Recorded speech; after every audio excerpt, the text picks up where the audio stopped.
Hi there and welcome back. We're keeping an eye on a type of cancer that we might not hear as much about. April is Head and Neck Cancer Awareness Month, and in our area, it means a chance for free screenings. And you know what I like to say, if it's for free, it's for me and it's for you too.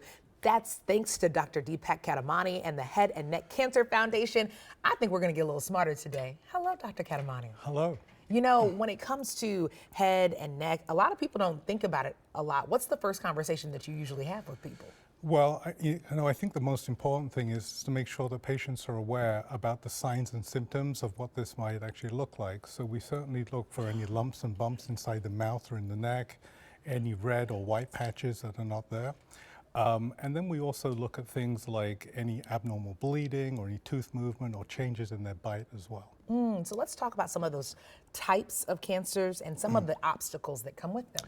Sure. So we see about 65,000 new cases of head and neck cancer every year. Wow. And that translates to about 15,000 patients unfortunately dying from this cancer too.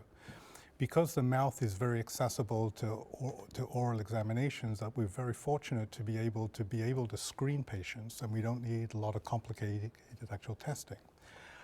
So when we look at the actual head and neck, it's really the area from the actual base of the skull all the way down to the actual clavicles, and that encompasses the nose and the paranasal sinuses, the mouth, the jaws, and the teeth. And there's other structures as well, such as the salivary glands, the thyroid gland, and also the deeper structures, such as the voice box as well.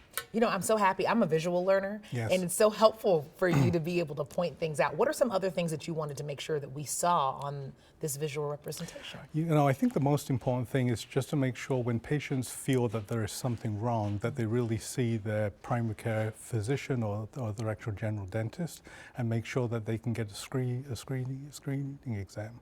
I love that so much. Isn't it amazing what's in our brains and inside of these things? Well, you know what? We have some upcoming free screenings coming on. What do we need to know about those? So all of the screening sites are on our actual website. It's mnofs.com, and we have 9 sites across the state, and we certainly encourage patients to come for a free screening. And of course, we want to be on your side as well. So we got it all for you at care11.com/noon. Dr. Kadamani, you made me a little smarter today. I thank you for it. And of course, we'll be right back.